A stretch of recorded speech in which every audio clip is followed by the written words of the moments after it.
Ladies and gentlemen, please take your seats.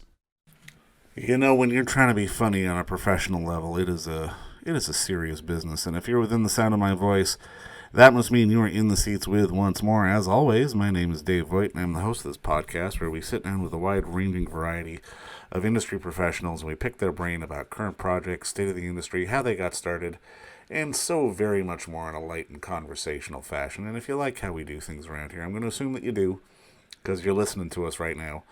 You can subscribe to the podcast. You can give us one of those big 5-star ratings and give us a like and subscribe. You can find us over at Apple, Amazon, Spotify, Google, basically wherever you get your podcasts.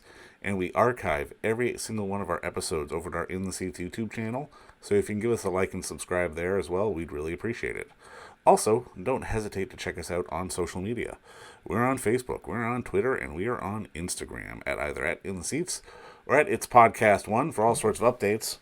And finally, and I say this a lot, but it's true, it's the God's honest truth. It's where it all began. Over at In the Seats, intheseats.ca, for all the latest and greatest from the world of film, television, basically the moving image at large. Because if we love to watch about it, and watch it, and write about it, and talk about it, we love it when you come by and read about it and listen about it. So please pay us a visit. On this episode, well, we got back-to-back ones where we're going to have a little bit of fun. Don't know if you've noticed, but for listeners in Canada on Prime Video, they recently launched the newest version of, well, it's a bit of a game show. It's been making rounds around the world, but it's called LOL, Last One Laughing, obviously Last One Laughing Canada. And the whole premise is basically a bunch of comedians are locked in a room for several hours. And it's a competition series, and there's 10 of them, and basically they have to make each other laugh. And the last person standing, or the last comic standing, wins money for their charity. And it's really hilarious, because it's basically some of the best going head-to-head, trying to make each other crack up, which is really, it's kind of amazing to see, because on one end, they're really having to do their best work and bring their A game, because they're kind of opposite all these other legends, but at the same time, they have to keep a straight face and not laugh, but also take notes at the same time and see what other people are doing. And it made for a fun experience, and we had the unique pleasure of sitting down and talking with the one and only Mr. Andrew Phung, who is one of the 10 competitors on this fantastic show. You may know him from the new sitcom on CBC and other platforms called Run The Burbs, or his run on Kim's Convenience. But we talked to him about sort of the stand-up game, getting into this show, how you have to keep a straight face, and for those who are really in the know, we asked Andrew about the complexities of running the triangle offense, and if that would have worked in a game show like this. But enjoy our talk with Andrew, man, because it's a good one, and please check out this fantastic show, Last One Laughing Canada, which is available on the Prime Video streaming service in Canada as we speak. But I mean, obviously, first off, thank you for the time today, man. This show coming to Prime Video just had me rolling on the floor. And I mean, I've got to ask, like, how do you get pitched to be involved in this? Because I mean, on one end, I'm sure there's this feeling that this will be fun. I can do this. But at the same time, you're being locked in a room with a murderer's row of funny people. Yeah, I was pitched the show and I immediately said no based on schedule. I was in pre-production for Run The Burbs. I'm writing, producing, starring in the show. And I said, I don't got time to even consider another show. And then one of the producers at Pier 21 was like, no, you got to go watch the Australian version.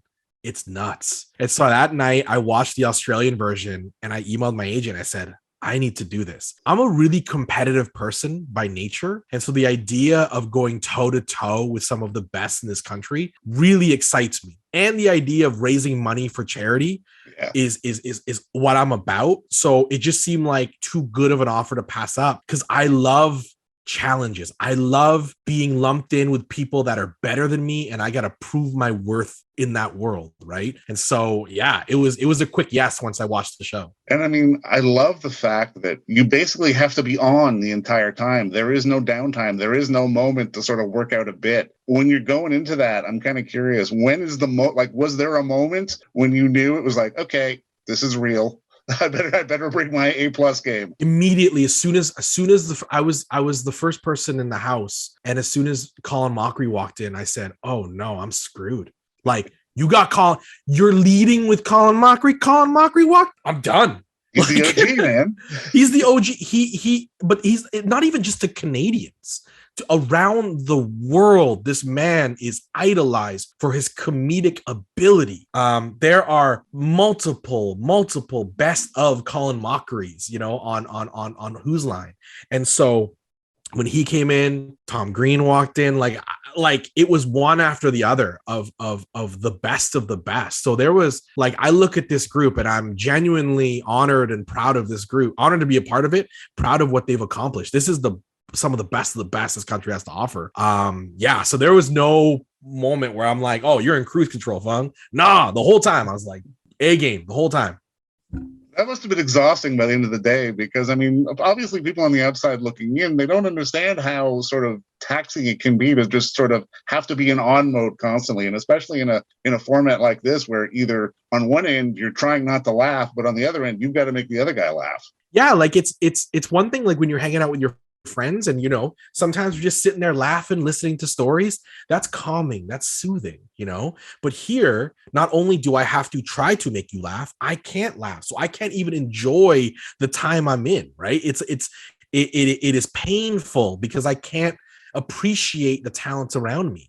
So you're on the whole time, and so you're just kind of running on adrenaline. And as the show went on, you're seeing the gears turn for the comedians as they're reaching into their bag, and their bag is getting lighter and lighter, and now they're just running on pure instincts. And I think the instincts and experience really came in handy for performers that have been in the game longer, and because they can rely on that, whereas younger comedians, newer to the field, we're discovering stuff on the fly. And so it was a marathon. It was a marathon, and I love it. I'm so competitive.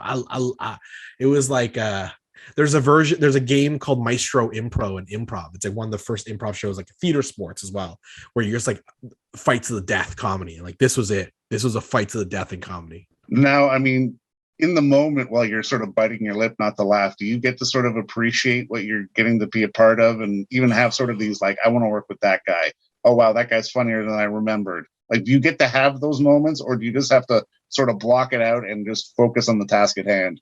I was always in awe of everybody, and like every single person.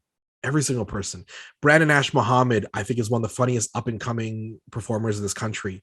Caroline Ray, I opened for her for 40 shows at the Calgary Stampede. I opened for her. Now I'm in a room considered one of her peers. Like, come on, that's wild. Tom Green walking through the door was like the Undertaker coming back for WrestleMania. Like they resurrected the dead man, beard, long hair. Oh, he's coming in.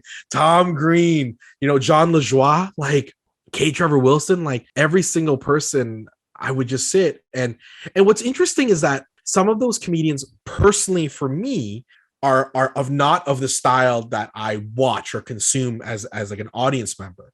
So it was actually a really nice treat to just watch them be them. And that's what made it hard, because I was like, oh, I forgot how, or like I didn't realize how funny someone was, or I didn't realize how funny John LaJoie was when he wasn't singing, because I grew up knowing John LaJoie as a musical comedian, Yeah.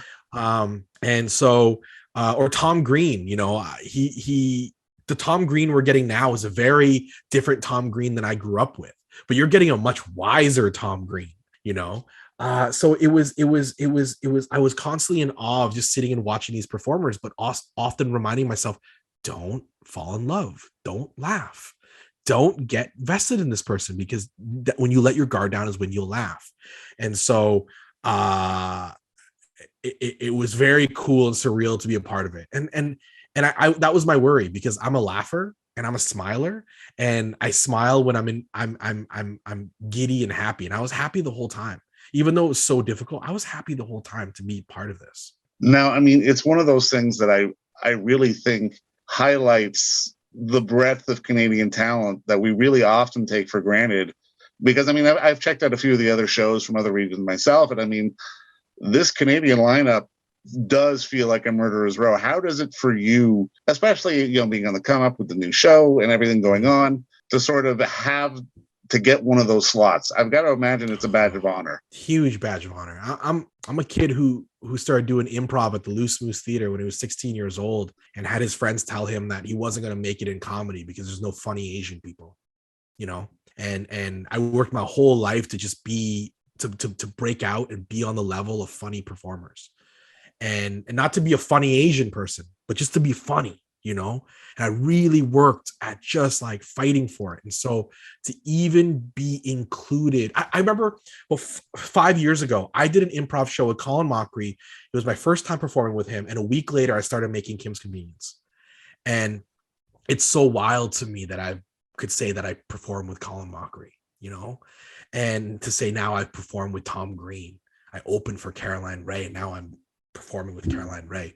It's unreal to me. I'm honored. I'm thankful. As a kid, a Calgary kid born and raised, I'm my heart is so full that I get to be a part of this cast. Now, just as a bit of a side note, I got to admit I'm a big fan of events before, during, and after a basketball game. I absolutely love that show. But just if to give fans a little bit of a preview, like if Brent was on the show, does Brent get to run the triangle offense in this show? I was gonna say, because when they sit in the seats, I was like, oh, they wrote a wonderful review of the movie, this weird indie movie I made in Calgary. Brent would try to run a triangle offense. He would have a lot of charts. He would every time he'd try something, he'd run back to the bathroom and be like looking at his charts, and it's like, that didn't work. The trigger wasn't there. And so he would have charts on how to try to break people for sure.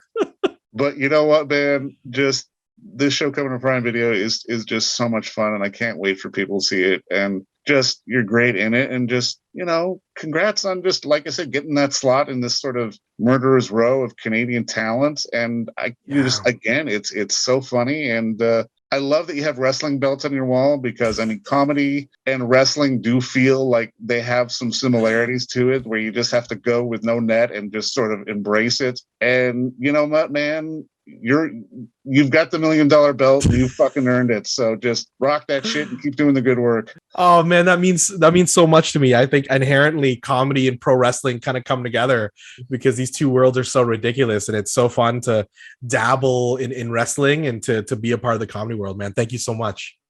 And don't forget to visit our friends over at Bay Street Video for all your DVD, Blu-ray rental, or purchasing needs this summer, as they are still open for curbside and some mailing delivery as well.